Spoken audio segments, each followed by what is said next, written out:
I got so much motherfucking design on right now. Break it down, bring it back, make it clap. I got 3 old thoughts, new guap, wear that thing. Bitches on my line, and you know.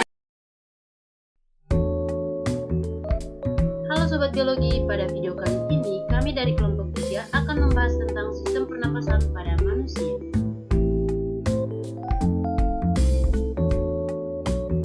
Adapun subtopik yang akan kami bahas yaitu yang pertama definisi mekanisme pernapasan, yang kedua pernapasan dada dan pernapasan perut, yang ketiga transport dan pertukaran gas, yang keempat faktor yang mempengaruhi frekuensi pernapasan, yang kelima volume dan kapasitas paru-paru, dan yang keenam gangguan sistem pernapasan. Apa sih pernapasan itu? Lalu bagaimana proses terjadinya? Mari kita simak penjelasan.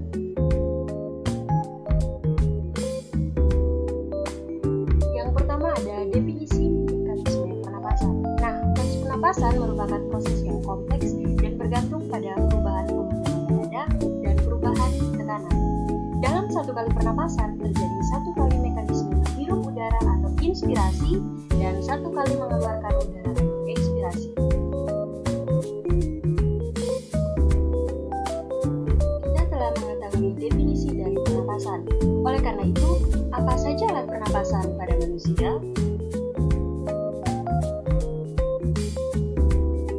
Adapun alat pernapasan pada manusia, yang pertama ada rongga hidung, yang kedua ada laring atau pangkal tenggorokan, yang ketiga ada trakea atau batang tenggorokan, yang keempat ada bronkus atau cabang batang tenggorokan, dan yang kelima ada pulmo atau paru-paru.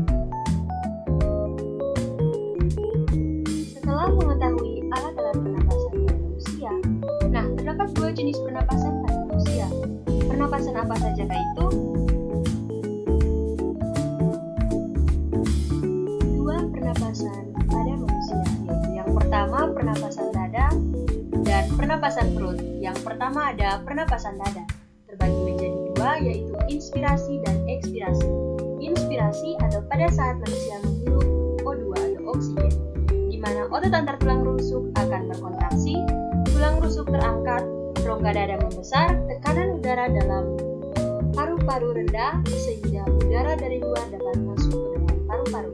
Yang kedua ada ekspirasi atau pada saat pengeluaran CO2, di mana otot antar tulang rusuk akan berelaksasi, tulang rusuk turun, rongga dada menyempit, tekanan udara dalam paru-paru besar sehingga udara akan keluar dari paru-paru.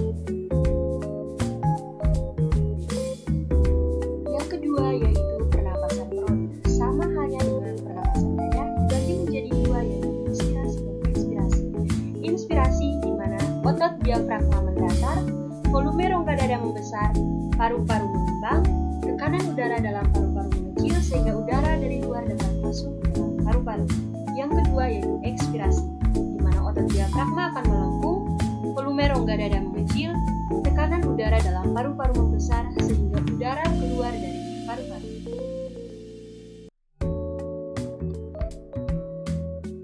Setelah membahas mekanisme pernapasan dada dan pernapasan perut, pada saat proses pernapasan berlangsung terjadi pertukaran gas dan transport oksigen. Bagaimanakah proses tersebut dapat terjadi? Nah, yang pertama ada pertukaran oksigen dan karbon dioksida. Pertukaran oksigen dan karbon dioksida terjadi secara difusi di alveolus dan sel-sel jaringan tubuh. Pada alveolus, molekul gas bergerak melalui membran respirasi dari tekanan parsial tinggi ke area yang bertekanan parsial rendah. Nah, yang kedua ada transport oksigen. Sekitar 97% oksigen dalam darah terikat pada hemoglobin eritrosit, membentuk oksihemoglobin atau disebut HbO2, sedangkan 3% larut dalam plasma darah.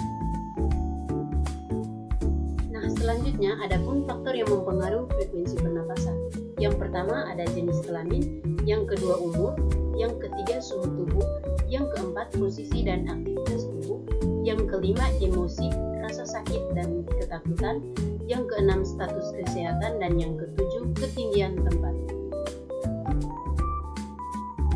Yang berikut volume dan kapasitas paru-paru.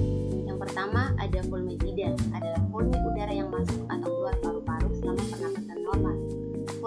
pada laki-laki sekitar 500 ml, sedangkan pada wanita 380 ml.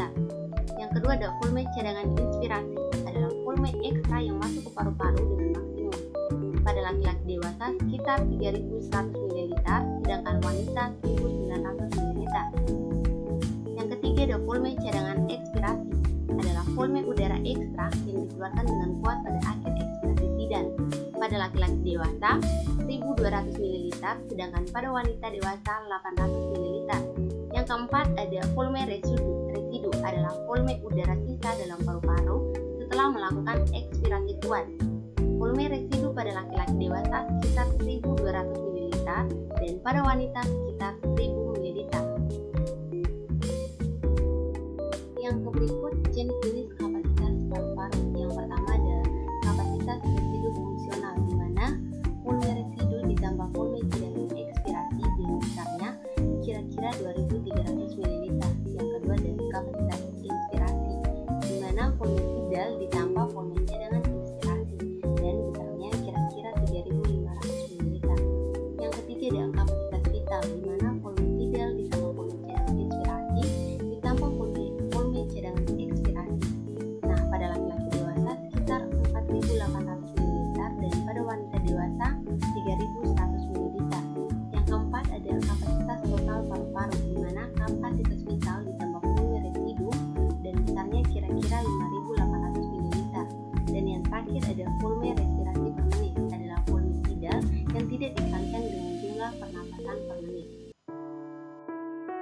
Yang berikut gangguan sistem pernapasan. Yang pertama ada TBC, adalah penyakit yang disebabkan oleh bakteri Mycobacterium tuberculosis yang ditularkan melalui udara. Yang kedua ada faringitis, adalah peradangan pada faring yang disebabkan oleh infeksi virus dan bakteri, merokok dan fluks asam lambung. Yang ketiga ada pneumonia, adalah radang paru-paru yang mengakibatkan cairan alveolus terisi cairan berlebihan yang disebabkan oleh bakteri Streptococcus pneumonia, virus dan juga jamur. Yang keempat, kanker paru-paru, adalah penyakit yang disebabkan karena merokok dan polusi udara. Yang kelima, asma, adalah penyakit akibat terjadinya penyempitan saluran pernapasan bersifat sementara akibat hipersensitivitas terhadap rangsangan tertentu. Yang keenam, bronkitis, adalah peradangan pada selaput lendir bronkus akibat bakteri virus, jamur dan juga merokok. Dan yang ketujuh ada influenza, adalah gangguan saluran